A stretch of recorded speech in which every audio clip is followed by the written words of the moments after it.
WESWES Show.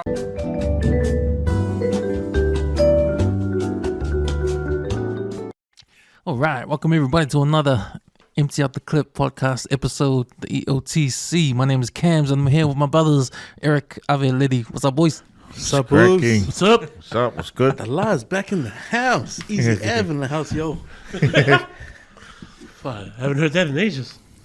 It's good, it's good to have you guys here, man. This is a real special episode. For everyone out there listening, this is the 60th episode for those over here. Liddy, is that right? Is that 60 right? gang, That's 60 gang. I think I'm 61 after Lawrence, but yes, in the 60s club. Mean, shot Yeah, lids. so the honor for today was to sit with the new background at the back. Thanks to all the studio people, yo. Yo, and since this is a special episode, we got no time limits today, guys. So you're lucky to have a annual special episode of Empty Out the Clip. Don't forget to check out our Facebook page, the Facebook Empty Out the Clip group page. It's a private page, so you gotta answer the free questions that pop up when you hit join. Our security will let you in, and there's an opportunity for you guys to give you 5 cents to the podcast. Just post up stories or make comments or Anything you guys want us to talk about or what you wish to talk about. So good, we'll do that in the episode. But man, now like I said, man, it's good to have you guys here. Let's do some shout outs. Start from this side. Oh, first time me. Oh man, I got another sort of semi-long list of shout-outs. Shout-outs to my firstborn, Nikita. She's actually up and gone to Melbourne. She just told me like yesterday night that she's gonna go see her other half and all. So hope she gets there in one piece. Another shout-outs to congratulations to DJ affiliate Ian McMartin. Got married on Monday. The man's finally settled down. Finally married his soulmate. So he reckons, Nikki, congratulations there in Samoa. At the moment, they told me, Sina, man keeps sending me all his snaps. I'm like, I get it, man. You're on holiday. Shout out to the girls on Afakasi Scoop, man. It's been a minute since we heard those girls delay something. But yeah, and I'd like to talk Tony's. She mentioned someone. Who was it? Viv. Yeah, man. Like good community and neighboring people, eh? Like those sort of people run around. It's like they used to be back in the day. But yeah, shout out to her. Hope her health comes around and just wishing all the best for her. And also to one of my tokos, Fehi. Fehi, this is my bro I shared about, and I drop him off. But the little backstory of Fehi was like, remember I always say, or I think I said in my closing words, if you could say one thing to your daughter, and it was that to pray for her, pray. So he's actually engaged his baby mama now.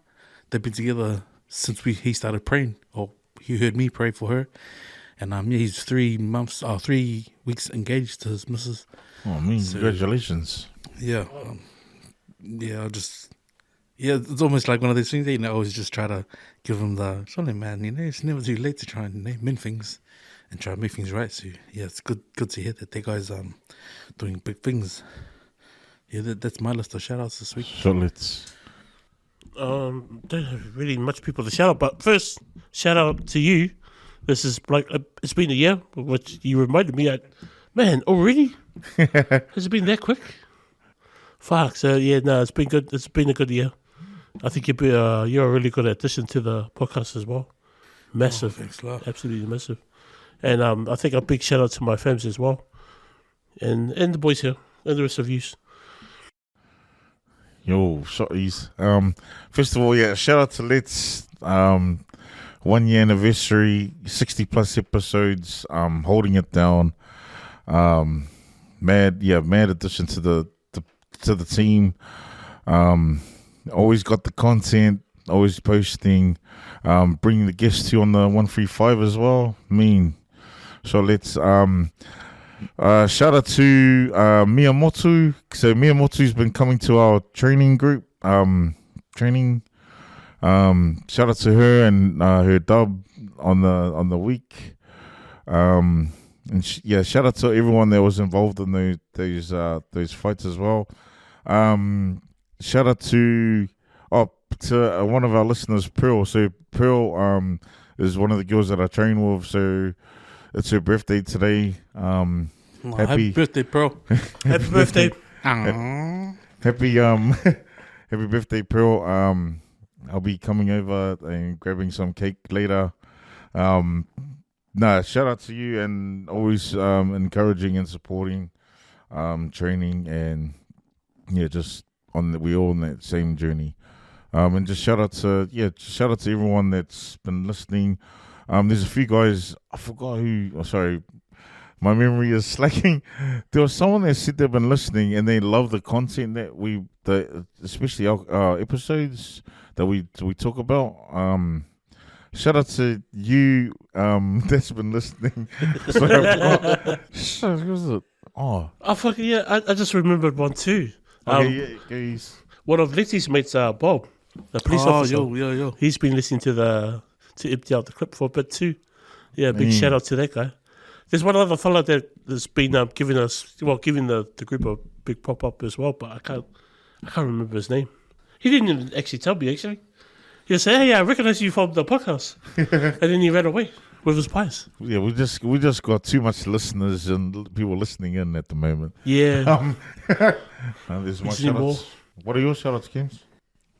I just want to make shout outs to the boys and the Wise Guys Seagulls, one of the Seagulls team. They had their first head out today out in Ranui Domain. Nice, bird gang. Yeah, man, it's I went down to just have a watch before I had to come back home to jump on the back on 1v5. But yeah, man, just shout out to those guys. It was the first preseason game against Gleonora, and shout out to them. Shout out to also over here, Let's, for his 60 plus. It's a mean feat, man, because what they say about podcasts, if you get past your number 8, you're gonna stay for a while. And he's well past his number 8 episode. But just like you guys, man, just a great addition to the podcast. It's good when some locals come in and bring their own flavor. We each got different flavors, and it's good to mix those flavors around and get a different perspective on opinions, which is what we're all about. So Charles. Cheers, man. So how's your week then? Sorry, let me try and remember it. Hey, Gal on first day, man. Oh. Shit. Yeah, man. I don't know if I told anyone, but one of my kids bought a Purnamu home, and she actually had it on. And for 3 weeks, man, I swear to God, man, we were having a bad run of bad luck. I'm deep into that stuff, eh? And her reply was, "But I'm Māori too." Then I sort of thought to myself, what in the hell would make you think that it was a right to put on another person's bone? They would have been blessed on them. So, yeah, I think by the time she took it back, because they only went back to school, she took it back on Monday. Yeah, and I got gout on Thursday. And that happened to sort of fall in line with me having the time to watch Fight for Life. And one of my boys who lived over in the shores, shout out to Daniel Milo, man, dropped me off a brand new pair of golf clubs. Man. So yeah, looking forward to actioning those and putting them into practice. But yeah, man, the week's been good, man. Same old, cutting and just blowing away before the all the guests that we've had on the back of the 135, man. Some really good yarns. Been lacing in the time that we've been able to get them done. But yeah, what about you, Ease? Yeah, my week's been alright. It's been a little bit busier at work. I think things are slowly getting back to normal, especially during the school holidays. Everyone's just fucking hungry for snacks and shit. Yeah. So yeah, work's been really busy. Fucking customers have been a bunch of assholes. Well, some of them, not all of them. Sometimes no doesn't mean no to some of them, so you have to kind of enforce it a little, or just sit there and take it and just laugh. Either way, it's funny. It's a crack up. But yeah, besides work, no, nothing much. Just a lot of working and just trying to get things done. Oh, cool. So he's So I just remembered too. During the week, we caught up with one of our old school, me and Cams, when they had late dinner with Merv. Yes. Shout out to Merv. He's doing well for himself. So he works at do you remember the golf club that he works for? I know, but it's in Riverhead. Yeah. So he's a chef. He's the head chef there. He's doing well for himself.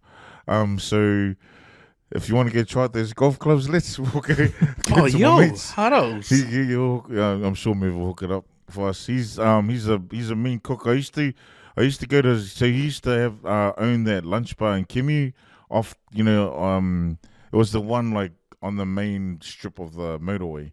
It was called The Grind. I don't know if anyone remembers that. Yeah, so he used to own it, but he sold up because of the COVID, the lockdowns and stuff. But it was good to catch up with him.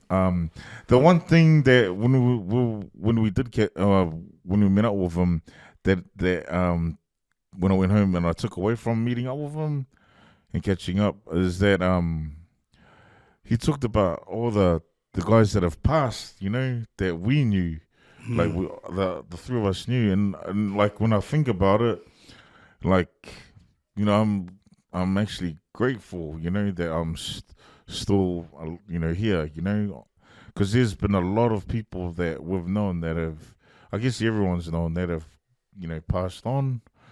So it's just surprising that just catching up and just talking about a lot of the guys that passed.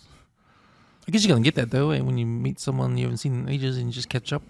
Then they mention names that you never heard in a long time. Yeah. And then next minute they say, "Oh no, he passed away 3 years ago." Hey, Yeah. And it's just, you just remember, the people that have passed away, and makes you think. Yeah. Yeah. How's your week been? Yeah, man, it was good catch up with Miravé. I haven't seen him in ages too. Still I don't think I haven't seen him since school. Yeah. So this is the first time I've seen him, like out of school. But it was good to catch up with him. Still the same. See, far. He was living in Sydney, eh? Yeah. 10 years. 10 Oh, years. shit. But no, it was good. It was a good time to catch up with him and him dropping those names that we heard in ages. Yeah. So, it was good. It was good. But I had a good week. Just work and 3 days of work. That's right. Because I had Monday off. My plan was to watch all the NBA, but I didn't get to until Tuesday. And so that plan sort of backfired. Wednesday work. Thursday went to my class, my writing class, and Friday. Yesterday, I actually had a podcast on Tuesday. Back on 5 on Tuesday with Louis from the gym. Oh, yeah. Yeah, the mean story. Like, he's telling me about his music and all that kind of stuff. I haven't put it up yet. I'll put it up on Tuesday, I think. Oh, Monday. Monday? Yeah, Monday. But now he had a good story about where he came from, like, through music. And like his story is cool because he's one of the guys that dropped everything to do his passion. Like, when I say dropped everything, I mean quit his job and not have a job and decided, I like doing this, I want to do this now. But with no experience, no nothing. Yeah. Just going for it, But he's young too, so to have the balls to drop everything and do something that you love to do rather than what you have to do, Yeah. Exactly. It was one of those stories. But that was a good podcast with Louis, and he's at the gym too, so it's good to catch up at the gym too. Like I talked to him at the gym, and then when we did the podcast, and then when I went to the gym again, see him there, I was like, when is it coming out? Blah blah blah. So that was good. Yeah, had a good week. Sharp boys. All right, our first topic for tonight. We gotta talk about the Fight for Life, man. We had Sam Tutupo come on the podcast, the Back on 135 podcast. We're talking about me and Let's were talking to Sam about his preparation for his fight, and it was a good chat, man. It was a good chat. So when they came, unfortunately I didn't see the fight because I had to be at my class, but I heard he won, and I never saw the video, the footage of it until before we jumped on the mics. But I'll give it to you. I'll give it to you, Let's, for the rundown. Man, it's such a fitting, it's such an honor to just have this moment just to talk about one of the hardest hitting men straight out of the block, man. And like I said to Cams, it was just cool to have sit across where Ave is and just have Sam on this very seat, man. But yeah, anyone who didn't get to watch it, man, like if you can remember an early Joe Parker, he only had one trick, his 1-2, and pretty much that's what Deontay Wilder has straight 1-2. And man, within a matter, I think if you can remember the David Tua Shane Cameron fight, the intro was probably longer than the fight. The introduction was actually of his own and Roy's was probably longer than the walk in and the rest of it. Like, because the fight was over before he could blink. It was actually reminding me of the Hollywood Husbands. Like, I actually got my seat ready. I had my phone ready, had my packet of chips. Before I even put my hand inside that packet of chips, the fight was finished, man. And I was like, man, $40. But I was happy for those men. Like he said, he even told us that when he was initially supposed to fight Russell Packer, his mentality was just, oh sweet, I'll just get by on conditioning, like just doing fitness, and hopefully get Russell to chase him around the ring. When he got the contract and he saw his Royals Duzzy, he was like, oh shit, like this guy's a CrossFitter. So yeah, he actually, he actually had to do some training. But yeah, just my idea that like, man, like he was on Sky talking on the rugby pod and he said, man, I'm just gonna get in there and smash him and knock him out, eh? And bro, just how evident that was, and his prep, like you could tell, man, like bro, this guy wasn't, there to muck around. Like he even had a nice little short, like a skirt that he was wearing, And like his corner went live in the changing room, and I shared it to the chat. Like, bro, this is Sam. He's obviously, bro, he probably threw more punches sparring outside than he threw in the actual fight, which is like, boy. Oh man, man, got off fire, It's a shame, man. It's a level as well. Yeah. But yeah, man, shout out to Roy, man, for jumping in. But what I took from it, man, is like anyone. I'm looking down the camera and said, like anyone that's doing CrossFit training, if you ever get into a fight, just run. Otherwise, you're gonna be like Russell Tussie and then Mahele. Like, good night. This is like, yeah, bro. Oh man. But what did you think of that? He's like when he saw the video. I didn't know what happened. All I just saw the guy just tumbled down. Roy didn't even throw anything, eh? No. He took all the shots. I think if Roy Asatasi watches it back, like obviously he's gonna think shit, like there's obviously a lot of regret, like things that he should have done, But damn, that was what, move his head. Yeah, damn, move his feet, maybe. Defense, like or throw something. Put his hands up. I think it was evident because even Monty was saying shit. He's standing there in a stance with his guard quite low. Yeah. And I think the thing that surprised me the most is like, because his missus is a boxer, man. So I was she? like, man, I was like, wouldn't your missus have tried to beat you up at some point in your relationship and you still had your hands down? Look, maybe he didn't listen to her. Yeah, well, you could tell by the look on Sam's face, like he felt like, oh, Kalofaiso almost knocked out, because he even said, oh, are you good? Like, it almost felt like Sam wasn't in the ring, like he was watching someone actually knocked out on their feet. And then, yeah. But anyone who does CrossFit and he decides to jump in the ring, and if you're on the ground, just stay down. They try and get up, man. I watched many of my boys from the hood when we played and they got concussed. They try to get up and run. They look stupid. It's like, now the whole world's going to remember that moment. We were talking about the CrossFit thing, and didn't we say that, or didn't someone say that DJ Forbes does CrossFit too? And so he lost his fight. So there must be something about CrossFit, eh? Maybe. Yeah, man. That's the evidence right there, man. 2 from 2, mate. But for this, like, I'm not a fucking expert on CrossFit, but I reckon my hot take on why it doesn't suit the game of boxing is maybe CrossFit's too technical. Too much using your brain, man. And you have to like too many steps. It's too I many. think it's like it's two different. Like there's boxing and then there's CrossFit. Like if you're going into a CrossFit comp, like and you're a boxer, obviously you're gonna do CrossFit training for it. And if you're a CrossFitter going into a boxing fight, boxing training, yeah, you gotta do boxing training for that. But what I'm saying is like, you're going into CrossFit with a different mentality. Like it's more about coordination, I think. Yeah. Or you're thinking about stuff rather than, when I saw that fight, like Roy Asatasi, he didn't throw anything.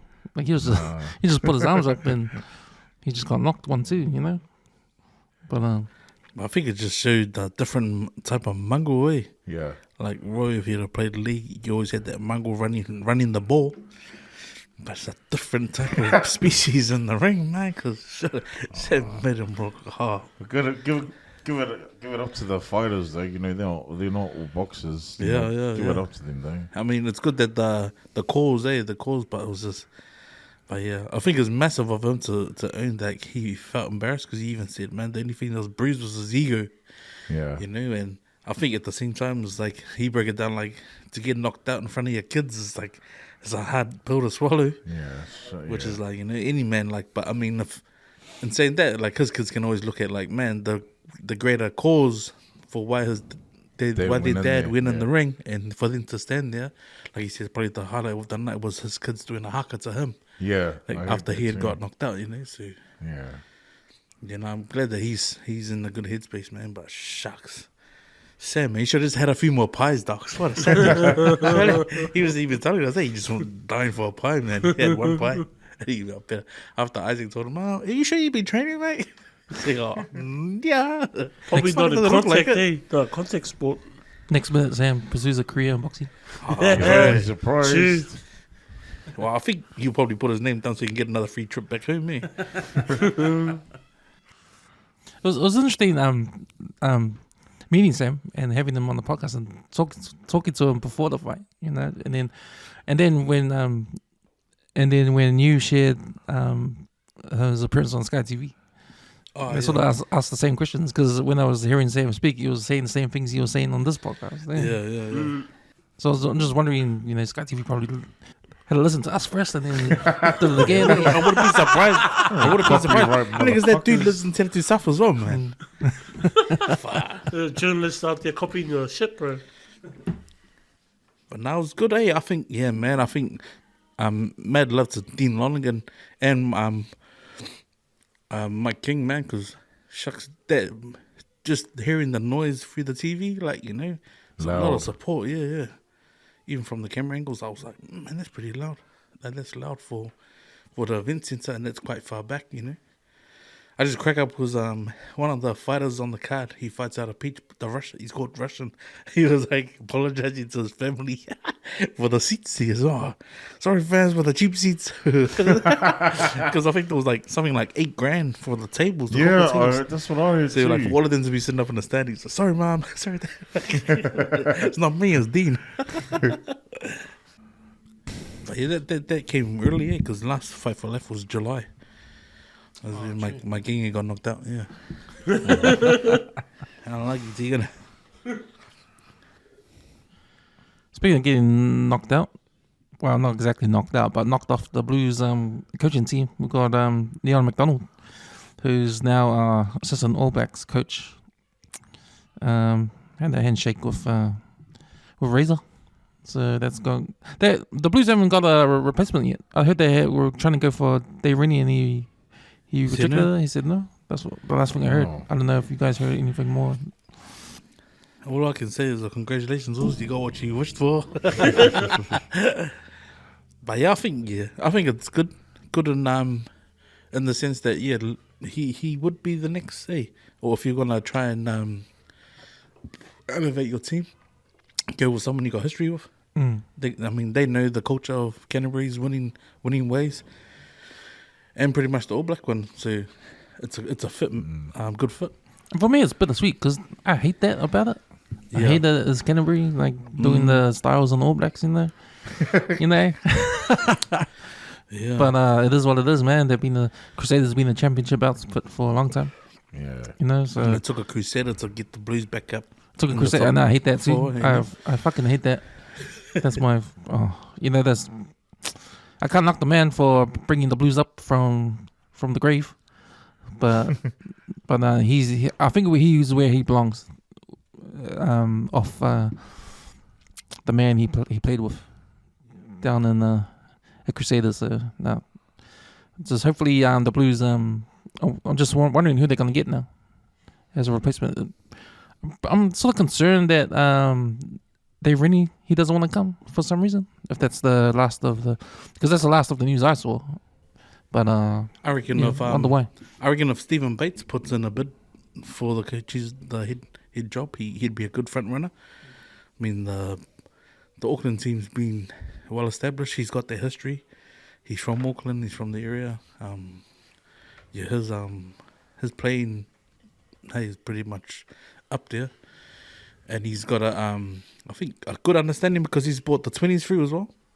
Yeah. So I think you need coaches like that. I think coaches that come straight from outside and just coach at the top, they sort of have a different expectation on players, whereas players or coaches that have come through the ranks and sort of made that stepping stone up have a better connection because they know how players think and the current players, you know. Especially through New Zealand under 20s, because that's the pathway that Razor took. Yeah, you know, yeah, and you get that sort of used to international in a way, even though it's age grade, but still international. But you get that little bit of experience. But you know, the thing I can't help but say, like with the whole into the debacle with choosing the new All Blacks coach, you know, coming back to that story, because ever since Razor has got the gig now, bro, man, this man thinks he's a celebrity or something, you know, always on the news, like this is now a reality TV show now. Are we now seeing? Are we trying?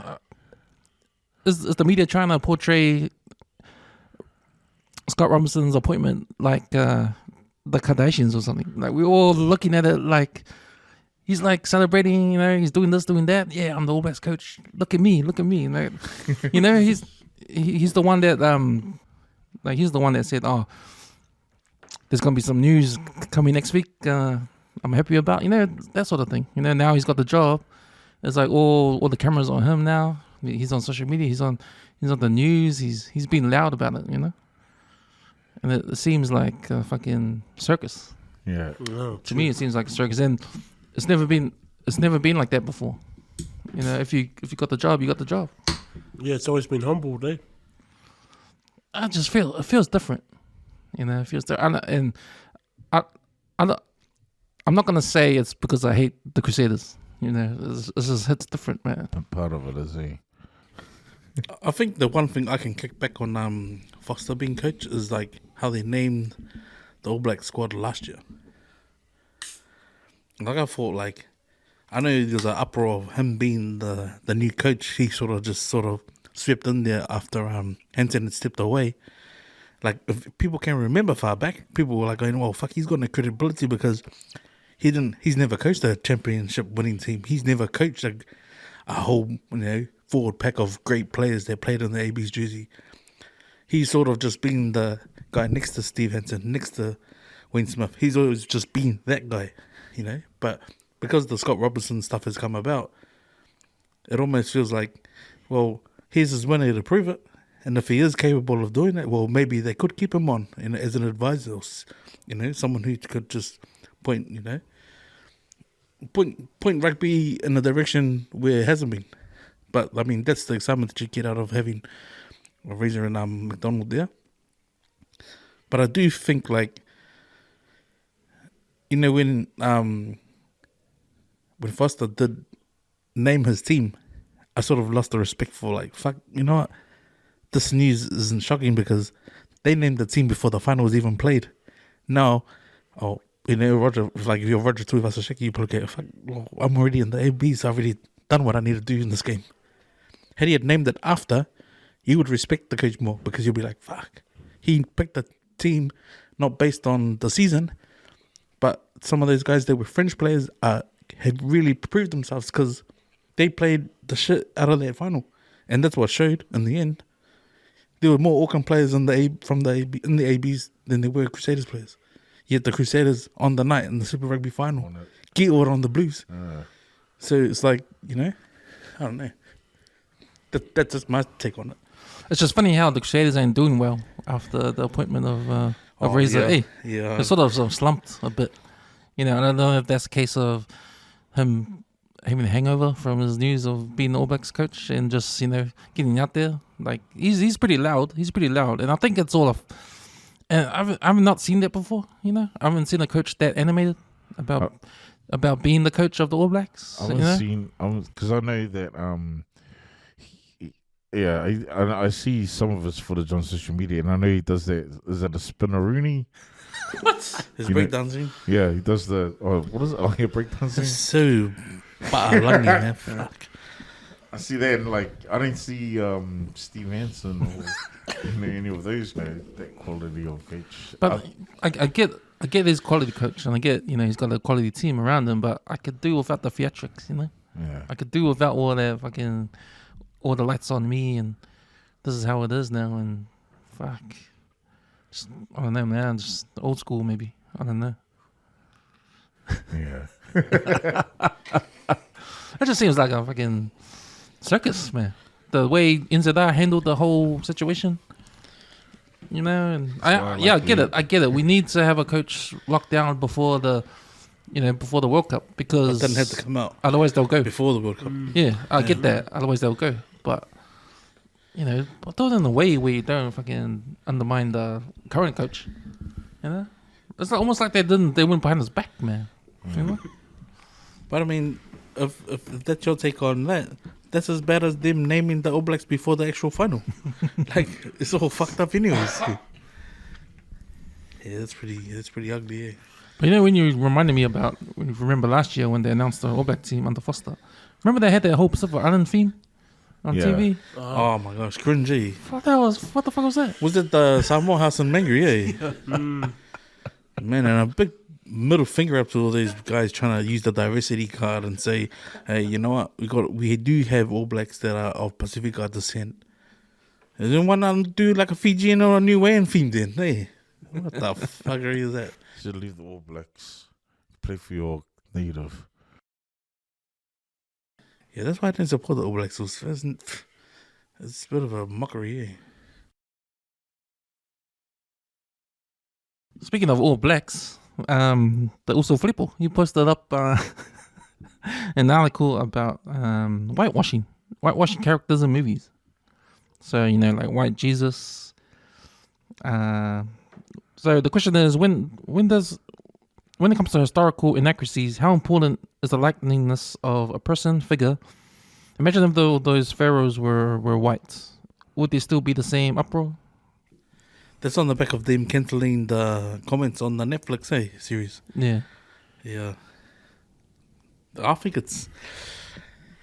Imagine if there was a black Bruce Lee. Okay, the story's about Bruce Lee, but it's a black male dude playing Bruce Lee. I thought there was one. What is it? Into the Dragon guy. No. But actually playing Bruce Lee. Oh yeah, like, oh yeah. Or it's like, imagine they made a movie about David Tua, and they got an Asian guy to play David Tua. Oh no. Yeah. Yep. That's a no-go. It's a no-go, eh? Yeah. But I mean, I get it. Like, if you're a producer, sometimes you need to, like, say for example, like say you're doing the Ugly Duckling, right?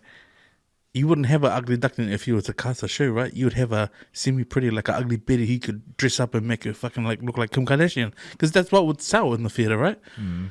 So I think them finding that sort of angle without trying to be too PC is the way they went about it, but not realizing like, hold up. All these people are too sensitive on What did they do? online. They changed the Cleopatra to black. Oh, what did they do? Yeah, I think Yeah. white, hey. If the character was white, then Yeah. or black, yeah, they've used a Palangi looking Oh, character instead. Because Egyptians are middleweight, they're brown, eh? Yeah, Yeah, they're like part of Africa, aren't they? part of Africa. Yeah, but they're the top part of Africa. They're a mixture of. But they're not black, and they're not white, No, Mm. in the middle. they're a bit like us. Yeah, they're like us. Olive skin, maybe brown. Yeah, like Islanders. Yeah. But this argument is not a new one. I mean, Yeah. there have been talks of, and that's what I don't get, and that's what I hate about trying to change things and make different ethnicities and all that shit. Because the latest one that I was like really pissed off at was the James Bond. They're gonna make James Bond a woman, or they're gonna make James Bond black. And for diversity's sake, it seems like. And I'm thinking, whoa, nah. Why don't we just scrap James Bond and make someone else? Yeah, Like a Sean John or something. if you want James Bond to be black, well, make a new character Yeah, absolutely. and make him own that character. So Yeah. James Bond can be. Yeah. Remember people can say, remember that James Bond dude? He was popular until fucking They changed him to black. Whatever the new black James Bond guy is, but not James Bond, but a different name, different character. You know, make that the dominant thing. Maybe that's what they should have done with Jason Bourne. Or They should have made him black. Nah, that's what I mean. Don't make Jason Bourne black. Nah, it's Just too late make now. a new, Create a new. new one and make him. Yeah. Yeah. Like the whole thing about making Superman black, making Spider-Man black, and all that's like. Just to help the Just to time help to, to cater to the. Yeah. How about just make a first like a new superhero? character? Yeah, Well, original. now they're going to be playing Superman as his cousin. Pretty much, Yeah, the new DC Mm. up and coming movie. It's not Superman. It's his cousin. His cousin was it Man. Catherine? I can't remember. Anyway, it's a female. I was like, okay. What? Like I think another one was the Little Mermaid. Eh? Oh yeah, she's black. They made her black. That was in the theater show, was it? It's an actual live. Nah, It's a live. live movie. On It's a the live live movie. Yeah. Wow. It's like realistically real, but she's black. No comment. You know, and since we are black, you know, we get what you guys trying to do, but we don't need it. You know, I don't need it. Like make a new character, a black character. You know, I'll be happy with someone a new black character that's original. That can't be anything else in the future. I mean, you know, imagine having a black character start off with a black character, right? And he's awesome, and he makes 10 movies. And then expect the 11th movie he's white. It's like, hey, you know, it's like that. Like, Yeah. But I suppose, like, if you really, really dig deep enough and like look at movies as a whole, like I just watched Avatar for the first time ever. If you can get past them being blue, it's just a beautiful story, right? Like the color of the person doesn't matter. You should be related or fixed on the actual storyline and then the events in the story that happens. Like I saw The Whale for the first time, like the other night. I was on a roll. I was like, man, I gotta watch this. But like, it shouldn't be like say the character who was black. It wouldn't matter because it's the storyline, right? That's what draws you. The uproar and all that bullshit is just all trying to be PC and the adversity card. It's got nothing to do with the actual story of the film. Yeah, But it's just attention that it didn't need, or they're trying to avoid. so if we go by that, right, and they make James Bond black, and then we come up with that, or we go in that angle, we say it doesn't matter if it's black and white. It's still James Bond. Yeah, Like doesn't matter by the color of my skin. I'm James Bond. I mean, there's been different actors that play James Bond. But he developed in How about white, me? I'm black. Why can't I be that different actor? You know what I mean? ah shit. So I don't know. Yeah, I don't know. It's perception, I think. Yeah. You know, we're familiar with James Bond because of Sean Connery, which is the greatest James Bond out of all of them, by the way. Yeah, he is actually. So I believe that too. you know, you can stick to your guns with that. I can't see a black James Bond anyway. Sean. John.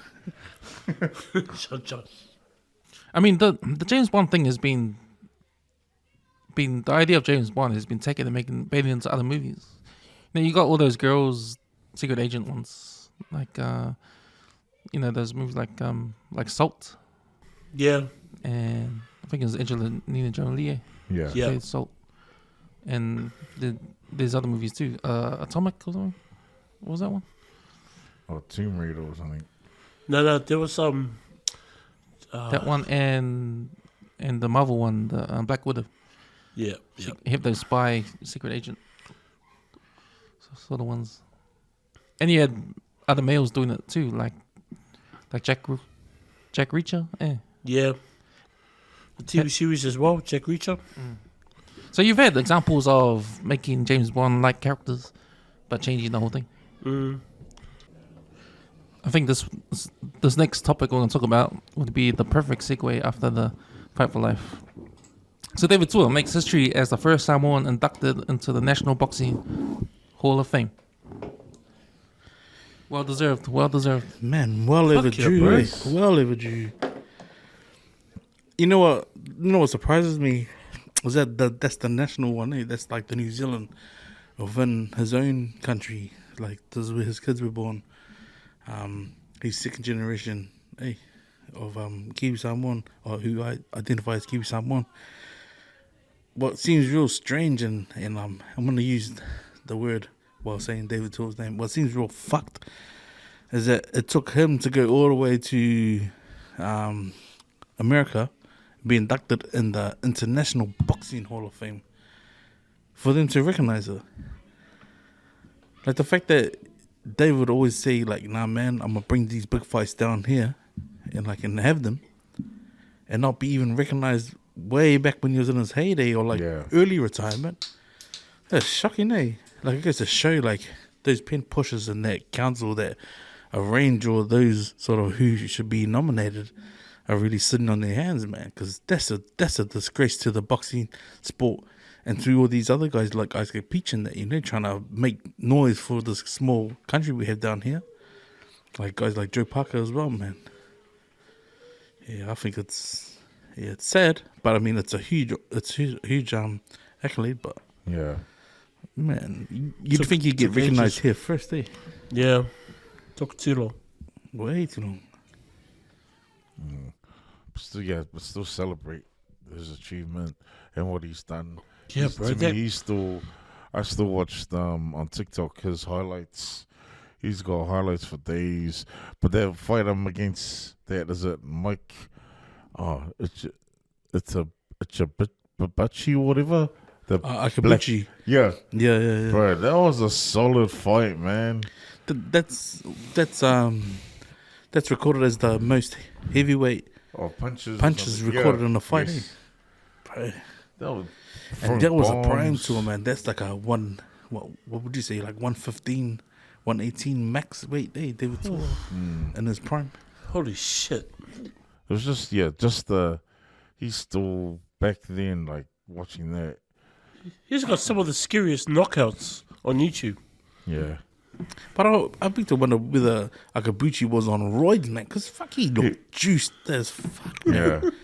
Like, Because after that fight, he went crazy, eh? he went like crazy. They were saying that he was like demons were speaking to him or something. or he was a simply delayed concussion from Tour's freaking eating David Tour's left hook, man. Right. Yeah, sent him into a frenzy. Yeah. But yeah, bro, fuck the amount of left hooks they threw at that dude, and that dude was still coming forward. Yeah, that was a solid fight, man.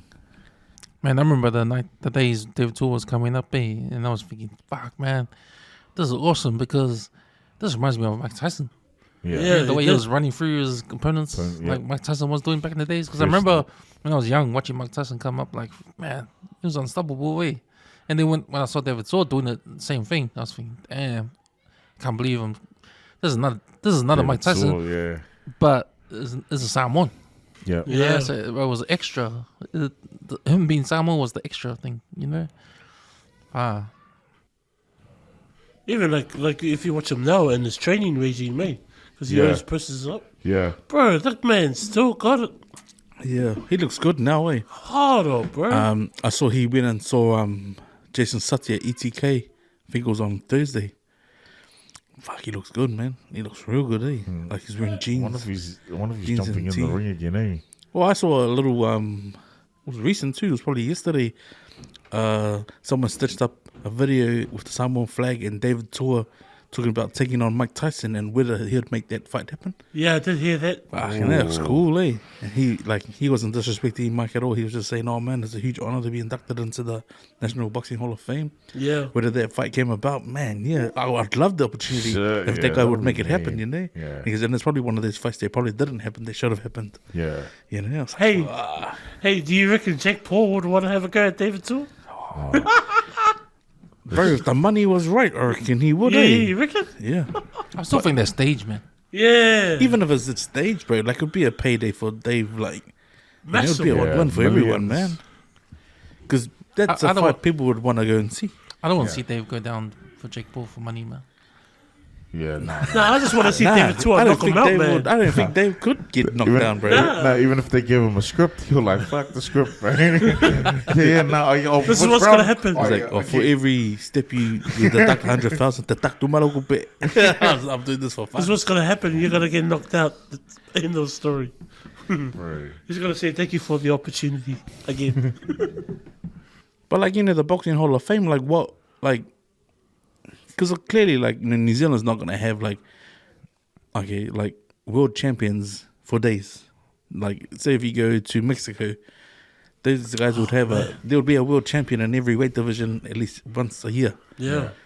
But like, what does the National Boxing Hall of Fame have? Like, how do you measure your credibility now that like Joe Parker's become pro? Now you got David Light out of Peach Boxing. You got all of those guys. Like, how would you get your name into that ring? Like with those guys, would it be Commonwealth Games, the Olympic Games, New Zealand champion, Pan Pacific? Like, how would you even put that up for discussion? Because clearly they've got it wrong. If he had to go get inducted in the the World International one first before he was even inducted here. The country, man. That's ugly, man. But it's I think it's also what you're remembered for, And David Tua's always remembered as that guy similar to Mike Tyson. Like there's never been another Mike Tyson. David Tua's been close. There's never been another fighter like those two. Yeah. That kind of style, like someone that's ran through opponents like every single time, and and what made Mike Tyson so good? Like he destroyed everybody, unified the belts, and lost an underdog, Yeah.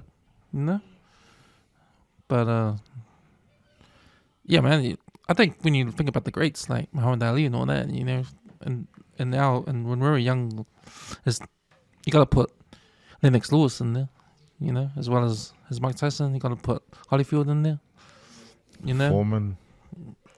I know Foreman of, before that. What's it called? I remember when the Trust Stadium first became an event center sort of thing. But upstairs they had Tuna Scanlon. I think he was a boxer from the late 70s, but his pro record was pretty up there. But they had a put on like a pictured plaque of him inside the stadium, and there was a West Aucklanders had done well. But it makes me wonder, because I remember we spoke on the podcast about the Ali Afakasi and the 1970s Commonwealth Game boxer. Like, it makes me wonder, like, bro, if they did that for Tuna, they've only just acknowledged Dave. Like, would he be in there? Because he obviously, the guys that fight.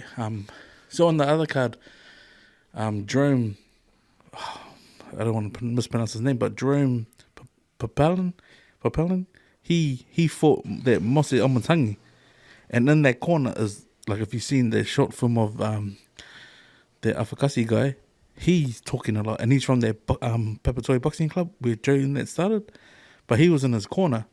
So, like, it'd be cool to ask, like, whether Ali actually got acknowledged for getting a IBF title shot and then it didn't come about, because of some ref, which is like, sad, eh? Bullshit. But yeah, so if anyone's got a link, man. Ciao, boys. So I'm gonna do what's trending on social media, and I'm gonna bring up something that is trending right now, and I'm gonna play it to you guys. Tackling. Okay? Hey, that's what we train. Then how come, are we good at it? Yeah. How come we went to tackle on the weekend and we were jersey pulling bitches? Hey? And we're standing there half of our forwards and watching these fucking cunts take our ball. Okay? Hey, if you think you can tackle, stand up. Yep. Stand up, Sam. Yep. Zayden. Who else can tackle? Okay? So the rest of us need to practice on our tackling. We're getting there. That's why you ain't tackling, James. You're looking over there watching that cunt on the motorbike. Go ask him for a double and go for a ride. Well, that's why we train. Okay? Who thinks they can blow out? Stand up if you can blow out. Yeah, we can all pretty much blow out. No, you sit down. You fucking scared. No, not you, dude. Yeah. I watch you over here playing touch. You're the best player. I watch you play rugby on the weekend. You shit in your pants.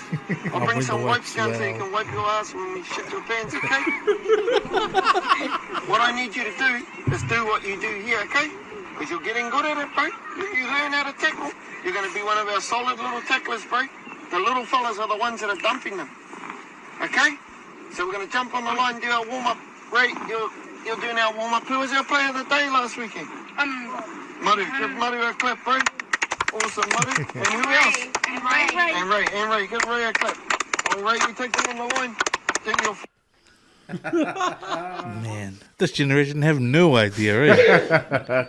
Damn. I love every word that they guys said, bro. Like keeping it real, don't sugarcoat anything, man. Hey, if you're guys, fuck, it's your fault we lost the game because you missed the tackle. Sit down. Bro, bring the wife's one, bro. Say yeah. But you know what? Like, I find when I watch that, like, it brings back memories of when I was a kid.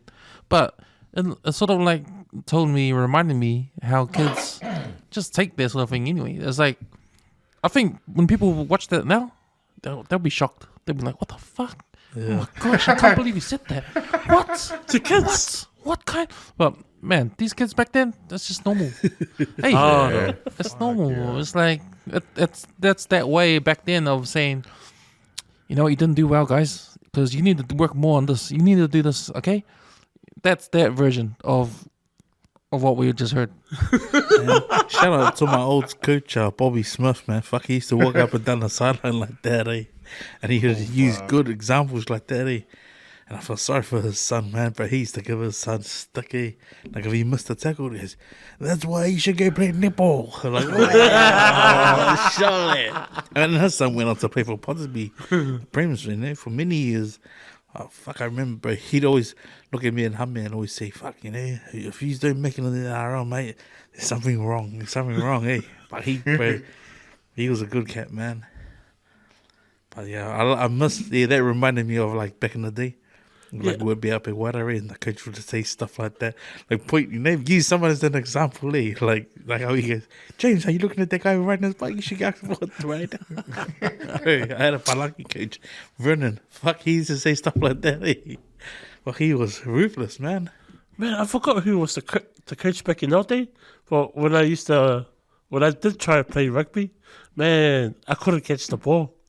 Like every time I catch it, it would just slip out of my hands. Like, you got fucking buttons for fingers, bro. I was like, "Oh, sorry, coach."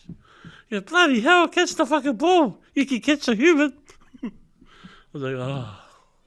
Well, that reminded me of when, so my cousin, my uncle was the coach for Wairarapa. I think it was like under 13s or something, and he came and got me to come play in the team. And then he used to always say, "See, that's how you." But see, I was the only kid that had no shoes, no boots. They all had boots and that. But but it's just my cousin Ben and Oz. He would always get there. Shit, yeah. But that just reminded me of, what my uncle said, put lele, around the legs. Jackal. Yeah, but that's classic though. When I heard that, I'm like, fuck. Yeah, put me back to the old days. I've seen that before. Yeah, hard up. That's hilarious, and it's good that this came about because there must be more of these kind of videos out there, like back in the days. But this is gold, eh? It should be in like a museum, the Museum of Language. Like this is how we used to talk back in 1985. That reminds me of I played I think it was under 13s. I played under 13s Open, man. We went out to Otara. My coach Vern at the time, mate. He's like, a lot of old boys remember this, man, from Waira. We went out to Ngati Otara. Vern said, "If you're not here by 8:30, we're gonna be, because we got a game at 9:15. And he was like, "All right, so who am I picking up? And like, who's gonna come to the club?" So all the boys said, "Oh yeah, we'll be there, coach, we'll be there." And we was waiting on one guy, eh? So shout out to Long Samu, man, Long Samu, eh? Everyone was at the club except for Long. Bro, Vern's like, fuck. Looking in the back of his Range Rover. He's like, fucking. We only got 7 players. Bro, he had his nephew, G. It was under 13, so his nephew must have only been like 9 years. You're going to be 8, just in case. So we ended up going to Longo's house. Longo lived on Wanda. We pulled up to the house. He beeps the horn. One of the boys gets in. Kimura goes in, knocks on the door. He comes back. He goes, what did they say? Oh, he's not here. Go, where is he? He goes, he's already gone to the game with his dad, bro. Bro, fucking jumped in the car, bro. Does a brain out of the driveway. We end up going on Universal. So like, this guy is like, you know, 100Ks. green light, green, red, orange. The man's fucking taking every more lead all the way there. We get out to Otari. He parks up. Sure enough, we see Longo's old man's van parked up here. Bro, like, he's already, bro, he's so filthily angry. He's like, that's it, you know? Yeah. He tells his nephew, get up. You're going to play. That would have made 9. We get there, we're short. We only got 9 players. But I think the minimum then was like you had to play 9 or you couldn't field a team. So we get out to the field. It was like warming up. Bro, Longo's already there. Longo's there with his old man. Hey, shout out to Uncle Jacopo, man. Because Uncle Jacopo, he's always come to our games. For some reason, bro, I have no idea. But Longo showed up to the field. Like, we're like, oh, we can pick you up. And we got there, man, and probably like there for like 10 minutes. And the ref like blew the whistle. Captains. So I walked over and he goes, oh, it's a tails. Which way you going? I'm looking over. All I can hear is Long go, oh, coach. What about me, coach? What about me, coach? Bro, Vince just ignoring him. So we end up going on the field. I'm looking, I'm going, what the fuck? Long was standing with Uncle Jacob on the sideline. Bro, we've only got 8 players, eh? Or 9 players plus Vince's nephew. Yeah. So they kick off. Bro, all we see is Jacob was standing on the other side because he used to always stand on the opposite side of us in the corner. Walks over with his umbrella. He hugs the coach. Hey, why you not play local? Bro, Vince's nephew gets injured. He goes, why you not play low? He goes, I'm not talking to you, Jack. He goes, Vern, why you not play low? Fucking then Vern fucking had enough. I told the boys, be at the club at 8 o'clock, and Longo wasn't there. We can't see a house. Okay. Fucking Jacopo, hey, kicks the Jenny put over, walks around to the other side, standing with the Otara team. Oh, what? Even when Longo came on, he goes, let's go Otara! For the last 40 minutes of our game, all you could hear was Jacopo yelling out, go Otara! Fuck! Bro, I will never forget that, man. He asked any of my boys who played back in the time, but you remember that guy? Okay, put the game in Otara, sorry. I'm like 30 years away from the club. That story still floats about, man. Oh, shit. Because it was like, hey, you said you were coming to the club. We were late. But just the fact that we played short, eh? But Vern was filthy, man. But reminds me of stuff like that, eh? Fucking, why you not play longer? Told you we were going to come pick you up. We're late, you know? Mali, man. Shout out to Vern, bro. Our coach, Palangi guy. He was the man. He had no kids playing in the team, too. He was just, you know, in it for the love of coaching. Yeah, you just feel that the coach will always pick on their son or daughter or whatever, you know. Man. Bro, even me and my mate Ken. Shout out to Kim Petit, bro. We randomly the man will go Tara. That's like how many years later? That story, man. What a crack up. Wow. All right, boys, let's get to what we watched this week. So I just want to point out, you posted a trailer on the Inside the Clip page, and I watched the trailer, and I have to agree with what you said, man, because you posted this trailer and you said this is about the stupidest shit I've ever seen. Don't imagine if they made a remake of every classic. Stay off it, man. And you're talking about the White Man Can't Jump remake. Yeah. Sorry, I watched the trailer and I agree, man. Firstly, what the fuck are they doing inside? In the indoors, playing indoors. Yeah, true. But I mean, the substance of that film for its time. They had the song, the theme song. They had Rosie Lopez, Woody Harrelson, and Wesley Snipes. that was sort of like the entry of like a colored cast, a Latino, a black, and a white, putting a film together in the hood. Like that beach is now famous. Like anyone that goes to play ball at Long Beach, California, at the beach, they remember. Oh fuck, that's the beach, basketball court from White Man Can't Jump. They gonna do this shit now. This is tarnished all of that, you know. Yeah. But even like the shit talk, like the smack talk in that film is next level. Like, man, like someone getting mad at your mom was an astronaut. Like, bro, that line is classic to me. Yeah. That like, you know, that shows the black culture and the basketball and what it means to them at their courts. You know what I mean? Because like, you know, like the way Billy sells himself as the he sit there, like, you want to play ball? Like, come, you know, we're short, we need another player. Like, you can't duplicate that. Even if that was reenacted, it wouldn't be as funny as the first time because fuck Woody Harrelson, look, he's like wearing fucking woolen socks, man. Woolen socks and like his advisory t-shirt that he wore and his hat. It was like, fuck, that's the meanest throw off. Like, you would never imagine, like, you pick anyone out here, man. And then it's funny how, like, B. Junior's like, give him that guy. With the white dude. He's not fucking, he's got to be a brother. Give him the white dude. That guy playing the new, they couldn't react that, man. Yeah. Nah, I saw the trailer That's too, and already I'm like, they should at least change the name, like not call it that. Yeah. Call it something else, but not. But it looks like they're just remaking every scene or every bit of the story. Like, you know, when they replaced the outdoor court with the indoor court, I was like, oh, what the fuck am I watching, man? And even the banter is different. You know, the banter is like new age. It's just where kids are jerking these days. Fucking boring. You know, it's like, you're right, man. The first movie, the banter in that first movie, the jokes in that. Classic. Yeah, Classic, man. You can't. Even just the stuff the Absolute film classic. made. Yeah. Wesley Snipes, man. Fuck. You know, and even that scene when because when I was watching the trailer, one of my favorite scenes on White Man Can't Jump, the original, was when they're playing and the guy goes to the car to get his gun. Yeah. That's right. Man. Yeah. But Yeah. this one. And then I was waiting. Okay, let me see what they're gonna do with the scene. And then they show the scene and it's like flamethrower. I was like, hey, what the fuck, flamethrower? What? And like I think if you go into some of the original snippets that they posted on YouTube, that guy played in the NBA, and he was a UCLA like basketball player as well. Like black guy. Yeah, the black guy. Oh, true. But there's like people were like, oh damn, true, didn't know that. Like, yeah, that guy was a mean college ball player, you know.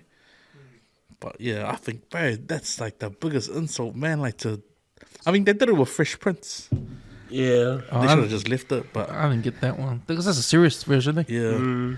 But yeah, White Man Can't Jump, bro. Like that original funny is like, you know, it's classic the way it was, man. One of my favorite movies ever, White Man Can't Jump. Yeah, I want to watch that now. The original. Yeah, I just finished watching that the Pink Ladies. The Rise of the Pink Ladies. It's on Oh, TV yes. tomorrow. Is that the Grease? Yeah, the Grease thing. Diversity alert. It is, eh? Yeah. There's more colored people. Yeah, there is. That's what. Yeah, the Pink Ladies group is. Yeah, they're all colored. Yeah. But And, it's- you know what? gosh. You know what's bad about doing that diversity with that kind of with Greece? Because Greece is based in the '60s. Yeah. You know, Was it integration back then? yeah. nah, there wasn't. There was no integration. You NAACP. you know, like you can't erase history, man, like that. Very hard. You That's can't. one. Yeah. Because Yeah, why are you teaching the kids now? Yeah. You're But teaching. they all. Just forget about get it, sweep it along. under the carpet and carry Yeah, on. Right? exactly, I don't. exactly, man. That's wrong. That's what I saw straight off the bat. So I tried to ignore that part and just try to enjoy the show. But yeah, it could be helped. It was just right across the board. All the characters. Yeah. I was like, holy shit. They got an Asian, Latino. But were Asians even living in America being part of that 60s theme though, back then? Probably not, eh?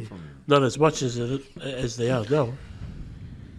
Yeah, you just can't erase history. I think. You Nah, can't- they you shouldn't can't- do. You can't make history like you can't make back in the days like now because it was different times, man. Exactly. It's like making a movie in possibly in New Zealand in the '70s, and it's all like Like now. it's all the Samoans Islanders like living like the cafes scene right now. Ordering lattes and shit. Yeah, that really rubbed me out the wrong way, man. Because fuck, I love that film so much. And it's like, you know, because that movie is iconic to me because that's during the NBA era. It's part of the hip hop, wearing the sport merch in the video clips.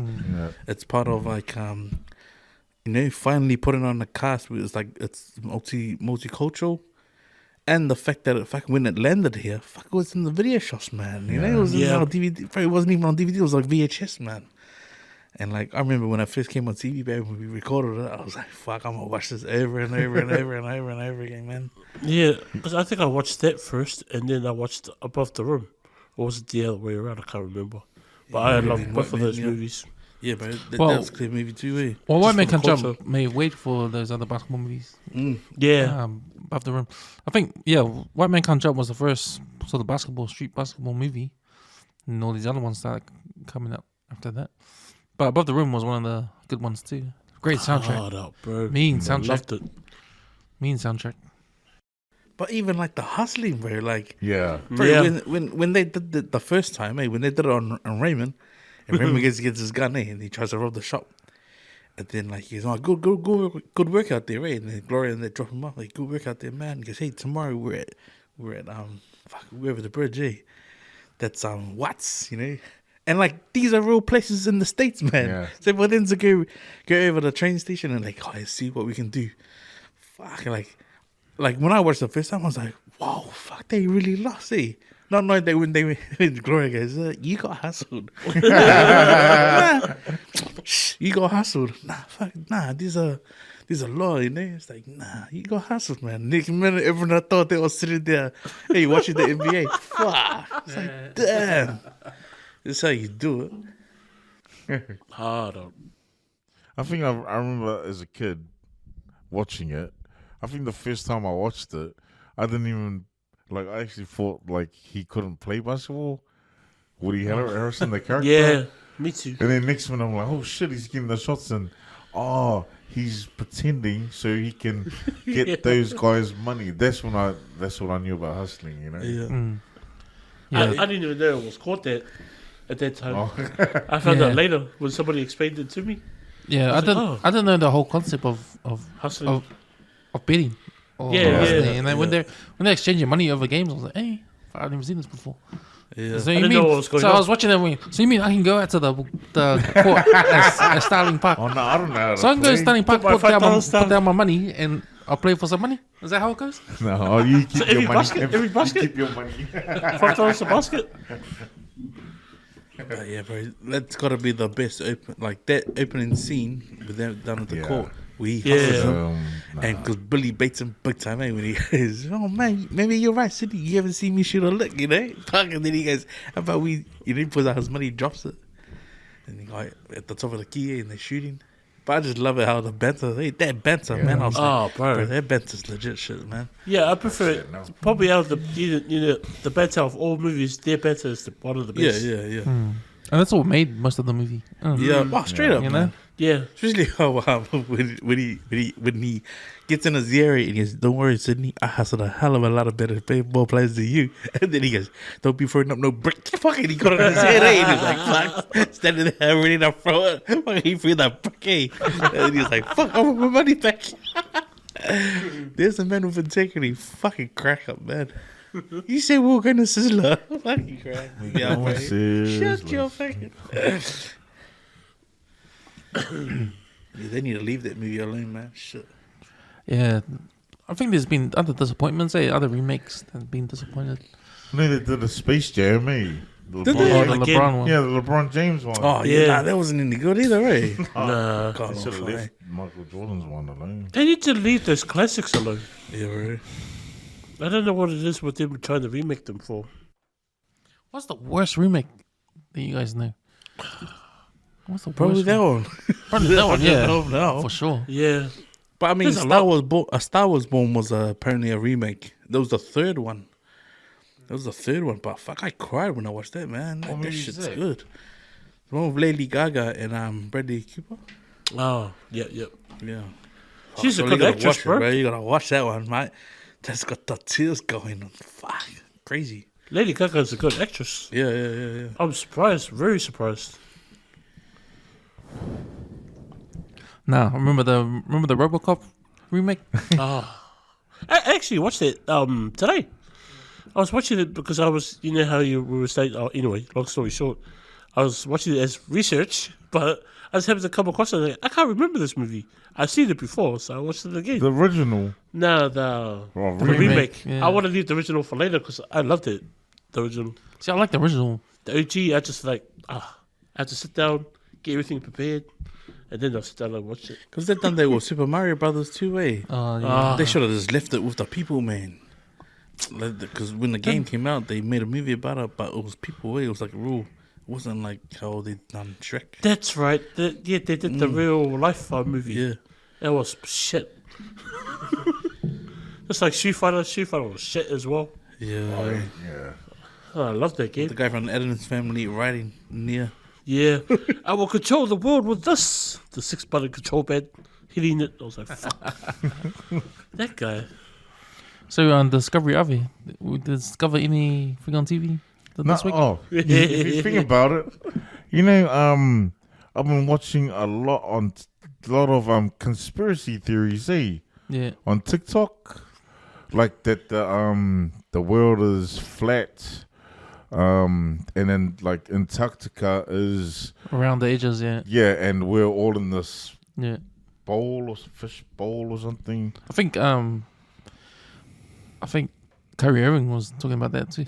Yeah, Yeah. But it's not just of that kind of topic. There's like loads like the moon landing. We can't, like, if we try to get out of space, there's a force field or something. You know, there's a lot of stuff. Do you believe it all? It's funny. So one of the girls that I work with, she believes in all of that. Like, she believes that there's we're all in this massive ass chicken coop.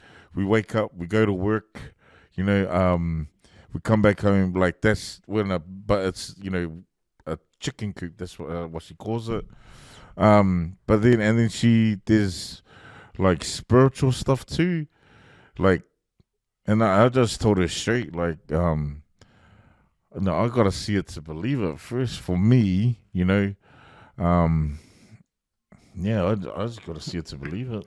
I think that's the right attitude, eh? See it to believe it. See it to believe it, and with all the stuff about did we really go to the moon, or, you know, how does that affect your life right now? That's how I look at it. Like when I see all these conspiracy theories on social media, and, you know, everybody's just hung up on these things, eh? Like, especially the whole shit about the government's on us, sort of thing, like the third eye and The Illuminati. Illuminati. And I saw this. I'm like, TikTok. yeah, okay, I get it. Like, there's a higher power, but fuck, is that gonna put food on your table? Is it gonna pay your bills? Yeah. You know, like, Yeah, because a lot of them look at it as like, if you ever watched Prison Break. You ever see Prison Break? Nah, The I series? haven't actually watched They it. refer like the way the world is run as like Prison Break, because they reckon that there's a higher. It's almost like a John Wick story. It's like they reckon that there's a higher entity than the federal governments. You know. Well, It's I wouldn't like be someone surprised who- if there is, though. yeah, but my attitude towards all that, okay, say if there was, right, I'll be like, okay, so what does that mean? What does that mean to me? What does that mean for me? Like, what, I still gotta wake up. Should I go start to work? I should Yeah. start work. Tell my Start family, at 9. you know what? We'll stay home. We'll just stay in this house and not leave because there's a higher power out there. Yeah. You know?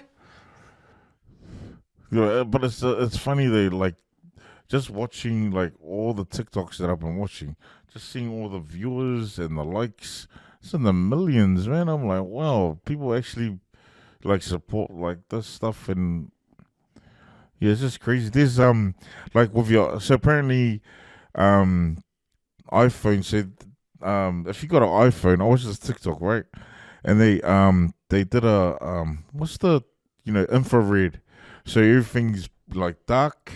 So if you hold your iPhone up here to your face, Radiates. no, it takes some subliminal photographs of you. You know, like every 5 seconds. So it's just like flashing. So you could be watching something, but the phone's just flashing. But you can't, it's naked to the eye, you can't see it. So apparently, yeah, this TikTok I saw, I'm like, what, first of all, who cares? And second is like, why would someone waste all their energy to create like this content to put on social media? Like, It's called a rabbit hole. Yeah. yeah. You know that kind of stuff though. That kind of stuff. Like even though I don't believe in it, I still take the USB off the webcam. Every time I use it, if I'm using it, I'll put it into the PC, and then once I finish, I take it out. Just in the off chance that someone accesses it, and then, oh hey, what's this guy up to? Oh, But I mean, We know all that stuff about spying on your laptop and all that. Cameras, your laptop's off, but the camera's still going. Like that's all come from Edward Snowden. Like he's trapped in Russia right now. He can't go back to the States because if he does, then he'll get arrested. But he was the first one to come out of the I think it was the FBI or something. But he was the first one that leaked that kind of spy technology that the US have, where they can actually tap into any laptop around the world and you use your camera. Sort of like the God's eye on Fast and Furious. yeah. They can locate someone's location just by their genetics and the way their face is. Yeah, that's right. But then they say it's all because of the 9/11 stuff. When 9/11 happened, America got so paranoid that they made this technology so they can spy on, so they won't have any terrorists happen ever again. Yeah. So, the thing is, like, okay, if you just imagine the US government has this power, right? They have the power to go into anybody's laptop anywhere around the world and just use your camera. Like, okay, they've got that power, right? Yeah, but what have you done? Like with the billions of people around the world, if they tap into your laptop, why? What have you done? In terms of like, what does it matter? yeah. Like, are you doing any terrorist shit? Now I get they have the power to do that. I get they have the power to do that, but why would they want to look at me?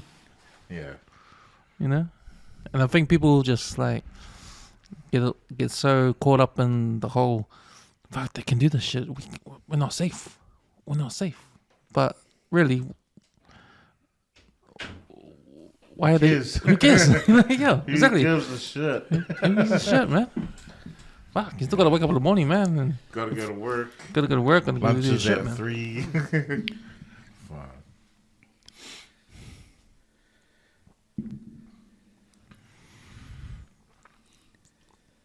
I got a new segment, but on the way till air comes.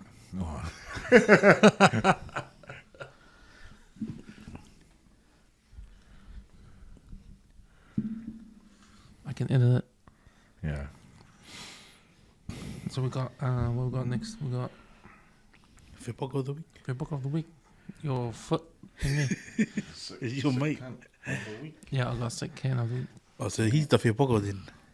That Chinese tongue. I mean, what is he? In gear Chinese. Hold on. Oh. I think he's Asian. The foot feather shake. Oh my gosh! But that's a real thing, do we? I was like, this is what I find really funny. Ooh, if you brought up a finger home, right, like boomerang, and you had a look at her feet, and you were literally looking at your own foot, and you saying that you would not be put off. No, I'm just saying, I won't be looking at her feet. There's something else I'll be looking at, Not the feet. Bro, I'm gonna fape anga vai. How like this? Next to the kitty cat. Next to the putty cat. Next to the putty cat. And their visors like rhinoceros' visors. Sorry. Like you say, you didn't have a problem with that. Well, I was. No, that's not like. Yeah, I do believe guys got it, that fetish, but that's not, not the thing I would go for,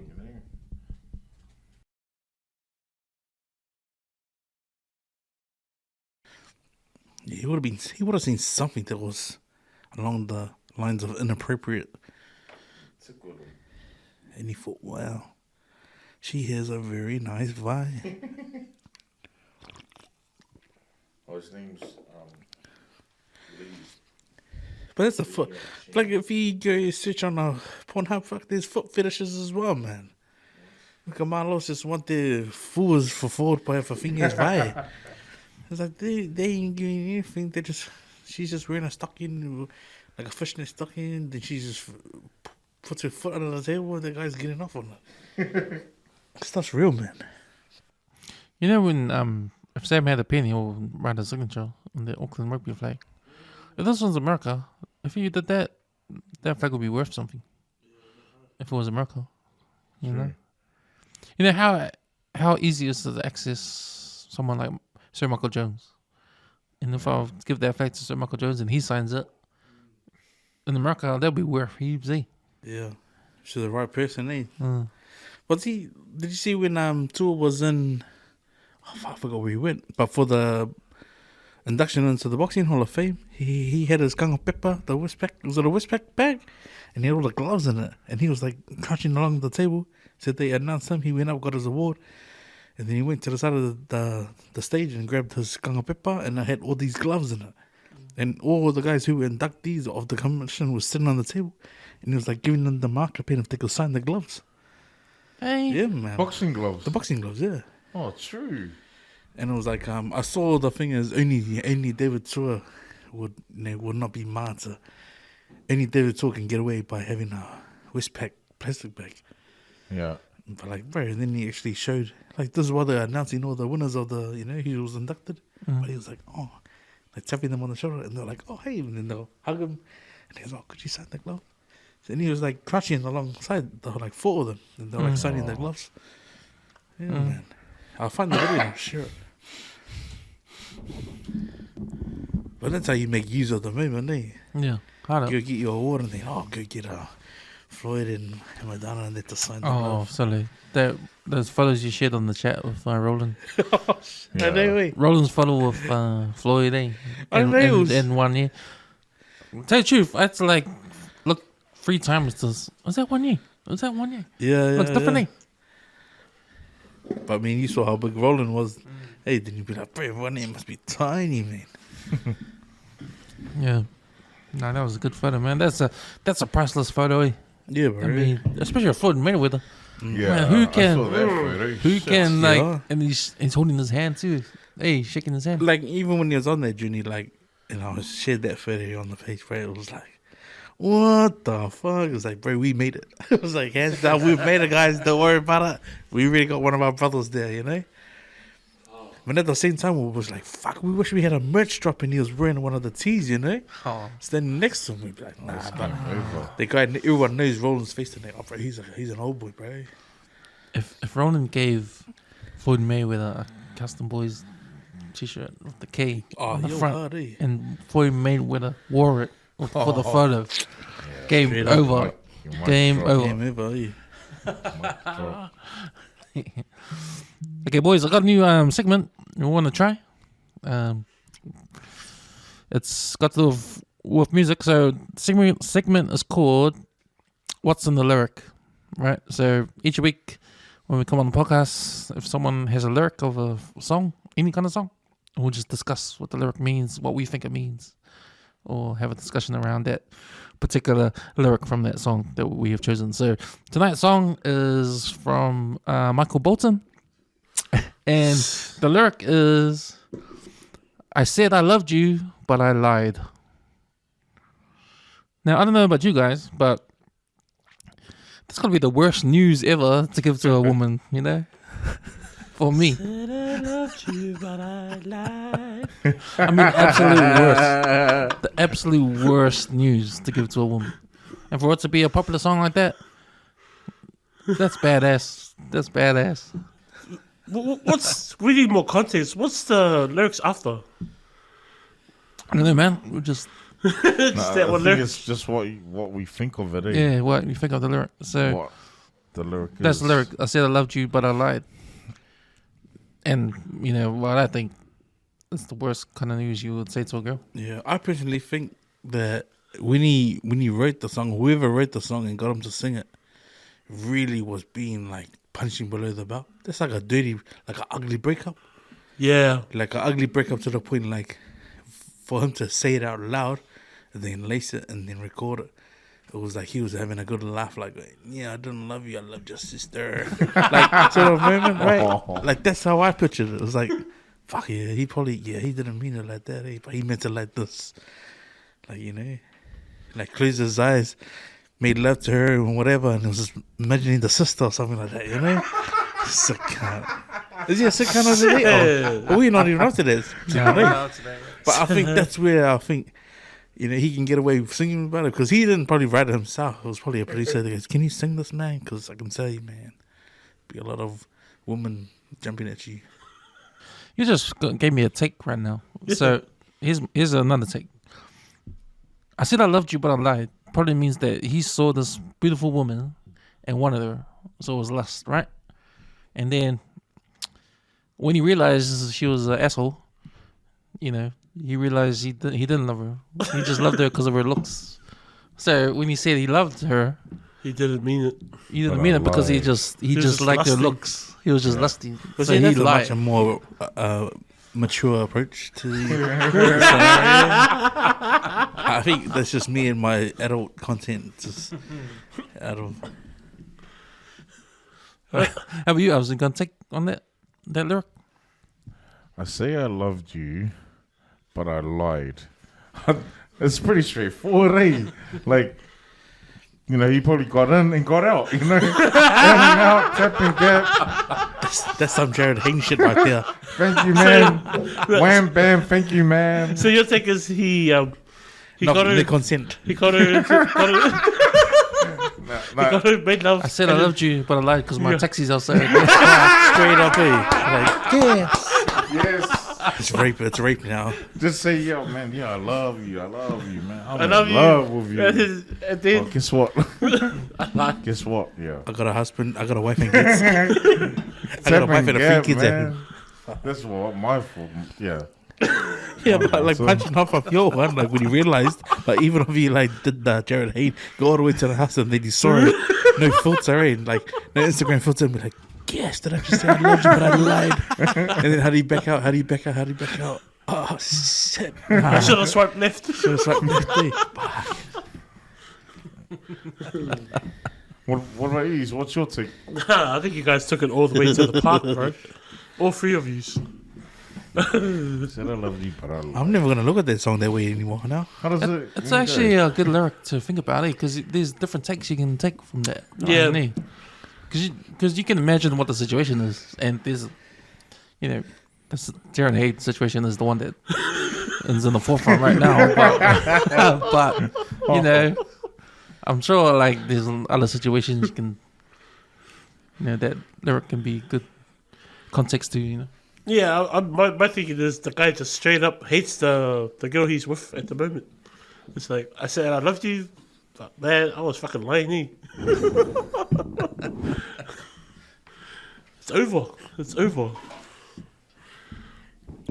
So boys, alcohol's flowing. We'll go for the right now for your book of the week. So Avs, you got that? What's up, man? Yeah, so I saw on Facebook feed, there was a guy, his name's Li Yao Ching. Is that Tongan or Chinese? Well, Chinese. Okay, just in case. So apparently he's been arrested for harassing.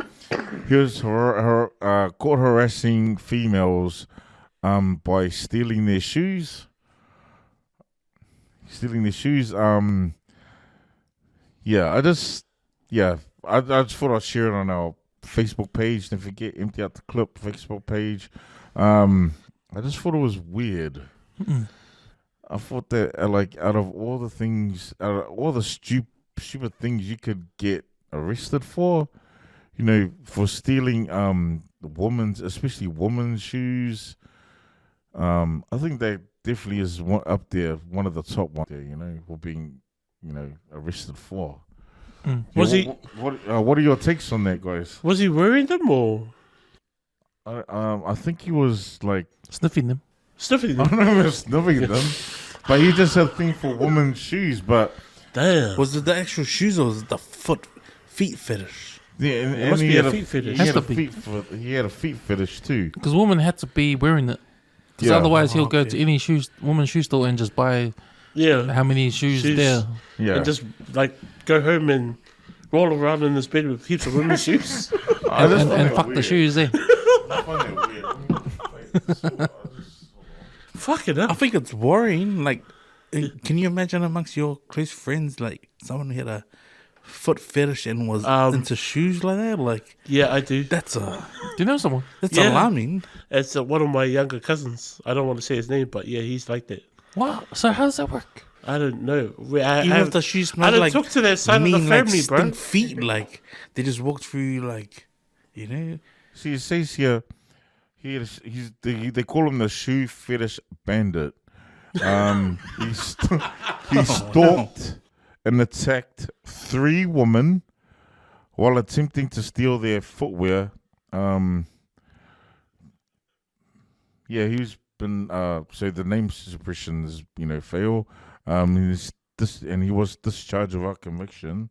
What? But they're appealing for it. Oh, yeah, and he pleaded guilty, and he could be serving up to 10 years. Oh, Yeah. shit. 10 years, damn. That's foot fetish gone wrong 101 right there. So here's an account. The victim struggled to get free, and the man shit. ran off with both of her shoes Oh, my Lord. as soon as the elevator closed. What the fuck, man? But, but you got to remember, man, like, if you got a foot fetish and you're, like, say you're on heat, like, you need a... Doesn't like, matter, eh? Like, yeah, like, you're trying to imagine, like, someone on P that they just need Yeah. a high, like, he's obviously got an illness in his mind that, fuck, he needs those shoes, man. At all costs, like, even if it's an elephant wearing them, like, get the shoes, like, It's like, fuck. fuck, I don't Must be a want to. real bad sickness, hey, I reckon. It I said don't that want he your had, money. he had a foot fetish when he was 10 years old. Yeah. Man. See, that doesn't deserve 10 years in prison. That deserves fucking going to doctor and sort it out. Yeah, Therapy. yeah. Yeah. 10 years old. But 10 years, was that in New Zealand or? New Zealand. Oh, shit. It's not gonna help him, mate. The 10 years in prison is not gonna help. It's But gonna see, make it worse. the way I think of it, that's a failure of the system. So if this guy was 10 years old, he had this fetish. He waited till he became an adult so he can now attack women. Yeah. Like, seems to me, you could have like solved the problem before Earlier. he had like strength to attack women. Like, Yeah. if he was neglected so long that he needed to attack women at a later age, then something could have been done before that. I don't. Nah, man, I can understand why he would have a foot fetish. Say, for example, he was Japanese, right? And you see those ladies that wear that dress, that Japanese traditional dress with their hair. What are they called? I forgot what they're called. A concubine. I knew I see Not a guys. kimono. Komodo, is it? Nah, like like a Japanese lady who would paint her face white, A geisha. like a geisha, like a geisha. Oh, like a When you said paint the face, I was like, See, Wow, man. say this guy was Japanese and he obviously saw a geisha walking and she walks in with her clogs and then removes her clogs and he's more of an aura of her. Fuck, she's beautiful, right? And then he's obviously trying not to look up. First thing he sees is her thighs, man. Fuck, man. Of course he's gonna be like, what the fuck? Did you just see her feet?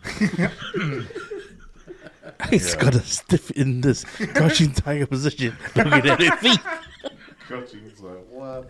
So it could have been something like that, you know. And you could be like, fuck, man. Like, can you imagine, like, like how people go to those places where all they can see is the eyes. So his vision was at the floor, looking at the feet. oh my gosh. Wow, He's just a sick cat. He's just very. I don't know anyone like for 10 years, damn, it's not worth it. Eh? Wow. Is there any feet you'll be looking at when he's inside his own feet? So colourful. Is Ooh, what is it? sexy. Was it white Slip-ons, what do they wear? There's a white mutty right there. Well, 10 years gonna either do two things. You either like when he comes out of 10 years, he's gonna be over it, or he's gonna be attacking men's feet. He'll be attacking everybody. I don't want your money. Give me your shoes. Take it off. Can you imagine the taken voice? Hey, take it off. Take off your shoes. Keep the shoes. I want to see the feet. Show me the feet. I just find that weird, man. Weirded out.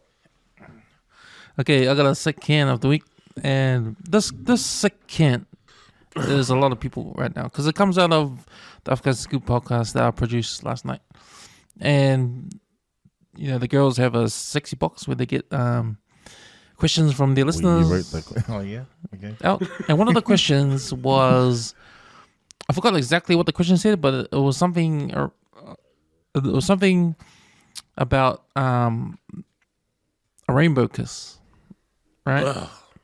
So, would you guys do a rainbow kiss? So, none of the girls knew what it was. I didn't know what it was, so I had to look it up, right? So I looked it up. I did a fact check. Apparently, according to Urban Dictionary, a rainbow kiss is when a male goes down on a woman while she's having a period and scoops up blood in his mouth while the woman goes down on him. The rainbow kiss. Now, I want to give this sick can of the week to all the balangis out there because only those sick cans can think of these kind of shit. Because the way I see it, you know, being Islanders, you know, and, you know, give it up for African Scoop for talking about these kind of topics because it's taboo, right? It's taboo. Like, you don't see Islanders talk about this shit because you know why we don't talk about this shit? Because we just do the normal, we don't know any of this shit. You know, it's just, we know what happens, how to make babies and that, and that's it. But man, when it comes to fucking sick fucking porno shit, like these balangis, man, they come up with the weirdest ass shit, man. And this is one of them. This is fucking one of them, man. Man, that is the kiss is yuck disgust. But I had a mate, man, and he was the one who told me how you use your secret browsing on your phone. But he told me 2 chicks, 1 cup. Oh, yeah, I've heard that one. Yeah. You know what to do. Oh, grace, man. What the hell is up with this kind of stuff, man? Like, There's ones where I had a mate where he said that he had a one night stand, and this one night stand wanted to shit on him Oh, damn. right across his chest. I was like, what the fuck? Did you let her? I mean, we all know R. Kelly was doing all that stuff, but man, it just takes it to another level, you know. Like, Yeah. I get the peeing on you and the shitting on you, you know, that's been around. But man, this rainbow kiss shit, this next level, man. That's like, what man. else can you come up with, balangis? I heard something similar too on the documentary with the Mongol Mob or something similar to that. Like taking a dump and getting... No, the period stuff. There was something similar to that. Also not a New Zealand documentary, but I was like, oh man, I just had to change the channel. That stuff's too heavy. It's just, yeah, very shucks.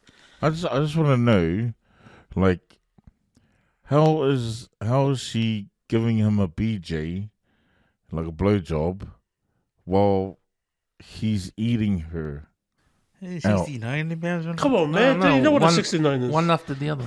Oh, Yeah, well, one off the other. Come on, buddy. I feel violated just hearing this shit, man. Fuck yeah, bro. It's gross. But I think the point is, like, for me, like, hearing this shit, the point for me is, like, fuck these balangis, man. They're fucking dirty cans, man. yeah. They make up the fucking dirtiest shit ever, man. I'm serious. Fuck. It must be something to do with the drugs or something they're taking. It Just just do it. opens up a door in their brain and go, oh, I never done that before. Fuck. I mean, it's balangis that made the fucking shit on you and the peanut on you, shit, you know? Man. I don't even know. Oh.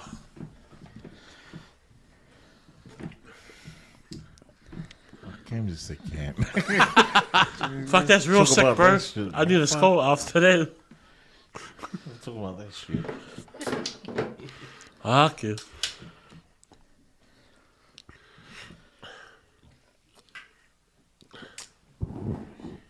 I got a local hero. Also, you doing anything for the next one?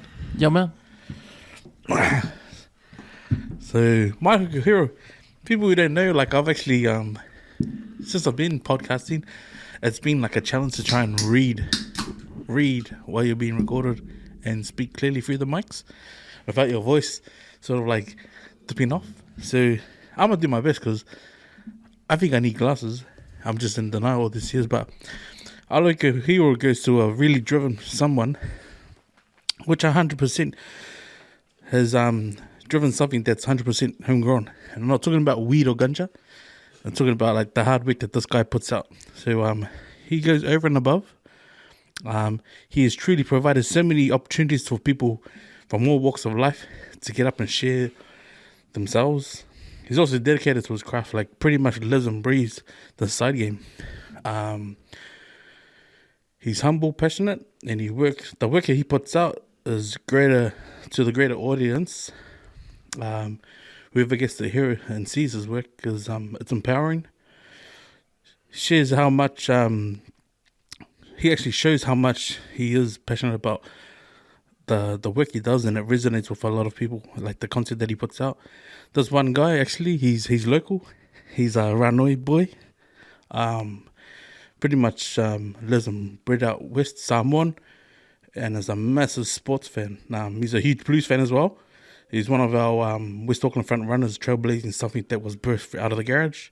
Your typical Pacifica storyteller, started from the bottom, now we're here sort of thing. He's raised so much awareness about our people, our culture, especially around the style that we have and the way we do things. I've loved the content watching him from afar and being in the space. He's voiced over a staggering 300 plus podcasts, and he's the head editor, creator, and producer, and he has picked up his creative writing side. So, for my 60th 1 year, the local hero is to our bro, Cams. Hey. Just to elaborate on a bit more, someone that Tony Soprano would wholeheartedly call one of his friends. One that Nucky Thompson would proudly call an acquaintance from the Boardwalk Empire. I'm honoured and privileged to share the space with Cams, Waitek's very own finest local hero, and none other than our bro. But thanks for every minute and every bit of sweat you put out into the episodes. You are really generous with your time and the podcasting space that you provide for everyone who gets on here, bro. And yeah, our local heroes to the break in. Cheers, boys. Cheers. Cheers. Cheers, boys. Cheers. Cheers, let's. Cheers, Caps. I thought it sounded familiar. Yeah. Me too. I was like, hey, can't be. It can't be. Was I feeling like, guys? Dale, I told you not my 60th. But now, yeah, bro, the work you do, bro, it's like, you know, like just having Lawrence on and just talking about like real deep stuff, like, you know, and like he's even said it, like it's almost like we've come 360, like with a lot of things, a lot of people that I've met in my last 10 years. Like, I mean, starting from last week when the two DJs walked in, I was like, damn, it's like, that's my past. He's walked in. Now the bro's laced a new life, a chapter of his life. And then having Lawrence in, it's like, man, we rubbed shoulders with a whole lot of people. And like, even for him to say, fucking, he was starstruck when he saw Eli at one of our FT trainings, you know? And I didn't know that's how we held Eli in that regard, like as a trainer. But then for him to come to this space and like, because I've been a part of it, it's like I want to bring people in who respect the space. And that's what, you know, that's what Kim's does for everyone. And like, when I get messages from people who I haven't seen in like more than 4 or 5 years, that's the beauty in podcasting and lacing the episodes that we do. Because like, you know, you can follow people on social media and all that, but for them to hear a bit of you and like, and what you're up to now, it's like, hey, that's the drug that you can't get, you know, anywhere else. And like, we started drinking on the first episode, and it didn't last long. We could just naturally just be ourselves and just talk about empty out the clip and shit that bothered us. No retract, just say it. You own it. We pretty much put it out there, and like that's what I'm grateful for. Like being able to come into this space and share a bit of myself. Yeah, and then the rest of whoever's listening, So, very definitely local heroes, very front runner, easy. Thanks, bro. Man, me. privilege, eh? Privilege to have you guys on this podcast. Just talk about what's real, man. What's real to you? Like that's the most important. That's the most important thing to me. Having this platform just for people to tell their own truth. There's truth and lies out there, but everyone's got their own truth, what they believe, and that's important. That's really important. Like to be yourself and say what you think. Nah, say what you feel, not what you think. Yeah. You say what you think is something else. Just like the feet, The feet. Feet. Because that is missing out there. Our Polynesian voices are missing out there about how we feel. The way we talk. That's been for a while. And how we too. talk. It's funny because there's people that's come on the podcast in the past that come on, they're Polynesian, they're Islanders, and they talk Palang. But off camera, they talk like one of the boys. Yeah. Like, what's up, man? Yeah, to me, I get it because we're probably trained that way. Yeah. To live in the Balangi world, this world. That's what I mean, man. We need more. We need to be ourselves more. You say that because at work they do a training course, and it's meant to train you on how you serve, with people, customer service, and they teach about natural smiling and shit, which I don't believe because they don't teach it properly. Because natural smiling is just you being you, but they want you to be something else. Yeah. Like the typical, hi there, can I help you? With your white voice. But I never ever used my white voice at work at all. Only when I'm on the phone, if I want something done really quick, then I use my white voice. And I'm sure we all have one. Yeah, everyone's got a Balangi voice. I mean, telephone voice, hey? Like, Yeah. like We all got Ave's one. 0900 voice. Yeah. It was just telling me outside. My voice is. I got a white voice now. Okay. Sorry. No, Did you just find it? no, Did you just find it? no, I have to because I of was in my work. retirement, He just John Wick his Balangi voice out of the... Yeah, it's funny. Yes. It's funny, like, because I'm so used to like just chill, relax, but then at work, I have to put it on when Yeah. the phone calls come in. So it's funny. So So your split personality, yeah, and it's funny because the guys at work, I've already formed the bond, with my workers, and Well, you it's so talk different, eh? it's so funny when they laugh, they look at me and watch me when I answer the phone. Because when they'll say, this is an example, okay? So the phone will go off, and I'm like, Ding. hello, it's Ave from Countrywide Monitoring. That's how I talk, man. I always say, hey, it's Ave from Countrywide Monitoring. Yeah, and it's just I have to put their voice on, obviously, because of my work and that. But yeah, I got a white voice now. But don't you guys think it's strange that they want diversity, but we're still gonna talk in that white voice? White voice. Yeah. Exactly. Yeah. Like, so what is it?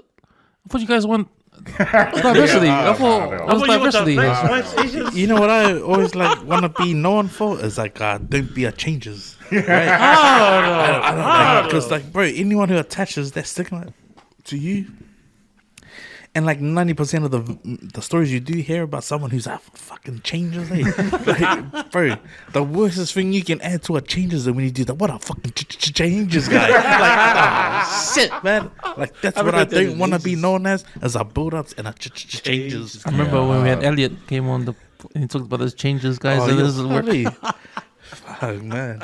But this, to me, is if you be your genuine self to the point that your own family would know that's not Ave. For example, Yeah. your close boys would know, oh, nah, he wouldn't do that. You should always want to know, there should be a group of people who would know, nah, Ave wouldn't do that. Yeah. And for some strange reason, something happened, if you heard whatever happened, say for example, the yarn was Oh yeah, bro. Apparently that dude Rainbow kissed that chick. Hey, straight away you would know, like, nah, fuck off. That dude had a foot fetish. Like, that's not him. Nah. That's not him, me. But like when I think about, bro, be the person you are in front of your friends and in front of your kids. Be the same person, man. Yeah. Because eventually, man, you can only, be the bipolar or the split personality to a certain point, man. Because I found that when I get nervous, I start acting like I got an accent like an Indian or a Jamaican accent, man. Yeah. That's when I get Yeah, nervous. it's funny too because when you split your personalities, then you have to carry on that lie, Yeah, and it becomes yeah. really, really stressful. Yeah.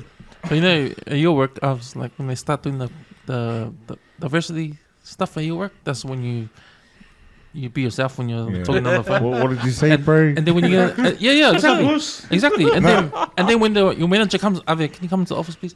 What's up, Okay, man? we're not really talking like that here, and you can't really. And they say, oh, but I thought we were about diversity. It's funny because some of the guards, because we get outcomes from guards we dispatch and that. So some of them, they're just because some of them are in rural areas. Yeah. So they're like, oh yeah, it's all good. All good here, mate. Just relax and chill. It's probably just the fleas, bro. I'll come and I'm like, oh, cool, thank you. Thank you, Phil. Yeah, for the outcome. Copy that. We'll write that on the report. Oh no, and that was funny because the girl was laughing at me and like, did you really write fleas? That Phil said the fleas cool, I'm like, yeah. Just say, oh God, why is all okay, Oh no, you said the fleas. Alright. Oh shit! Yeah, I think they haven't figured out what to do. Nah, none of the math. It's still taking so long. It's crazy. I remember the first time I rang this guy at work. I remember I rang Cameron up at work, and I'm like, who the hell is this? Hey, Cameron, I remember when I'm like, who the hell is this guy? Have you ever heard his white voice? Bruh. Bro, it's genuine. Yeah. It's genuine. Like when you hear it, it's like, shit, is that? Who's here? Mr. Dude, awesome. What the fuck is this, man? Mind you, I've been one, like, when we used to have our landline, I used to always prank my mum's house. Like, every time I rang, man, no shit, I'd either be the collector, her surveyor. Is that a point there? Like, Yeah. especially if my kids were there. Like, I'd always want to know, make sure you don't say the wrong thing, eh? Like, and I'll roast them when I get back, or like when I go pick them up. But yeah, man, that was something I just love doing, eh? Especially my Indian voice, like my Indian voice. My Indian voice, you like can- even my close mates will be like, the I'm fuck? not gonna tell any of you I don't know. guys my work number, man. Man, because sometimes when I serve, I don't want to be racist or anything, but Indians I usually have a problem with. I have to go back talking like ABCs, 1, 2, 3, simple English. Yeah. Like I have to wind it back because they don't understand me and I don't understand what the fuck they're saying. yeah. And one guy was asking for bread, but he was saying something at the end of it. He was saying bread, and then I couldn't hear the rest. I just heard mumble, mumble, mumble again. What? Bread? What? So you want bread? And he goes, bread! And he was like yelling at me. I was like, okay, sweet, I'll just go get some bread. So I grabbed some bread, but he wanted wheat bread. And I was like, oh, so that's what he was trying to say at the end. But to me, it was sounding just like some gibberish. Yeah. So I was like, fuck that. So I was like plainly going to him, what kind of bread do you want? So that's how you gotta talk to the people. But man. yeah, but he didn't get it, so fuck. Hard. It's hard. So, boys, let's do some last words.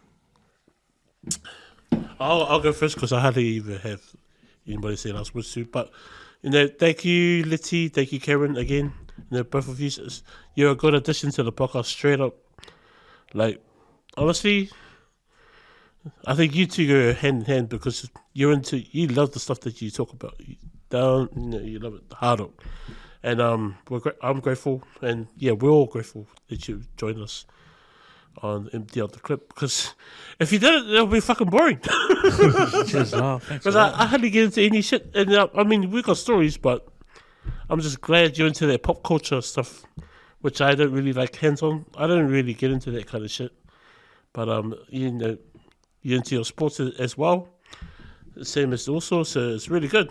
So you're a really, really good addition to the podcast. And hopefully I can help out Cameron with the podcast now that I got my PC up. Yeah, man. Get you do some editing, bro. Yeah, I don't like the sound of that, but I'll give it a go.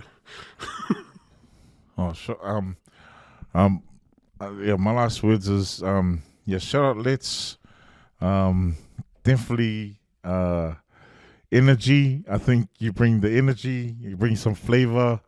You bring a lot of knowledge too of the your background and sports and the things that you'd love to do. Yeah, I forgot to mention too. Sorry, I forgot to mention too. This guy knows everybody here. Yeah. Oh, yeah. Fuck, everyone. No, yeah, and just bring another flavor because we all bring flavor, but you bring a different kind of flavor to the table. Cheers, Mozo. Oh yeah, that's my last words.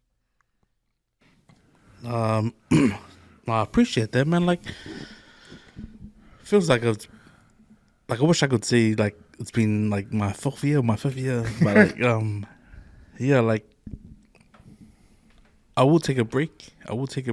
For New Zealand Music Month, probably like a week or two.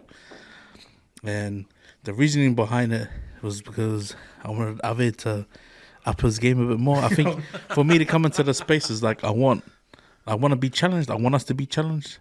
And the reason why I look at it that way is because I don't want us to fall off what we got, because the way we're riding is good, you know. And like just hearing you talk about the energy levels after work, and like we get it, man. You know, it's hard. And like now that you're in that flow, it's like I want you to like sort of like have that time where you can sort of have your own time, because like this is a second take for us, like new studio, new sort of like it's like it is a breath of fresh air. Like listening back to some of the early episodes of Empty Out the Clip when I first jumped on, it sort of didn't have a structure. Like I think our latest pod, when someone had laced out what we had done, like as an example of like, fuck, that's how far we've come as a whole, you know. Like we've got segments now, like people tune into the segments. But I'm just truly grateful, man. Like, you know, I'm grateful for being able to come on and just share a bit of my mind and also a bit of myself. Like I think the genuine listeners will probably either relate or just have some sort of understanding and a different perspective of what's going through my head. But yeah, we all bring something to the table, man. It's like, you know, there is no Empty Out the Clip without, you know, Easy Av and without Cam's the man himself. But like, I just want to use this opportunity to just share a massive thank you to like everyone that's tuning in, man, and people who have gone out of their way to private message me and say like, you know, we were listening from afar. Like you, obviously, I sent you the video of the bro Sid listening in, and that's from up north. Like to be in a beautiful place like that and to like say, oh, bro, they're listening to us, you know. So I take value in like being able to share a bit of what we're going through for the week and all that stuff, you know. So, That's cool. Yeah, I just wanted to close with a little quote, man. Like and I won't say friend, I will say gems. Okay, so that's what we always say on here is gems. So irreplaceable gem is someone who highly values the trust, naturally feels like family, appreciates your honesty, still loves as you change, finds it easy to laugh with you and hold space for you in tough times, supports you in happiness and safety, inspires you to love and know yourself, help you not question your self-worth. So if those are my last words, man, because it feels like it's been a minute being part of this Empty Out the Clip. I look forward to the merch that we're going to drop. Yeah, and I look forward to having a little break and then coming back fully loaded, because I think I don't want to do anything half-assed. If you know my heart, man, I'll never do it half-assed, but both feet in. But yeah, those are my last words, man, and much love to the Empty Out the Clip fans, to the WESWES Network, man. You know what it is. You know what it See, is. that kind of shit, man. So let's. I could never do that shit. So I love this guy. And that smiling motherfucker over there. We're on live right now. I think we? Taco Kebab is calling us, mate. Hey. One more round. I know. All right, guys. Let's get the fuck out of here. Yep, I agree.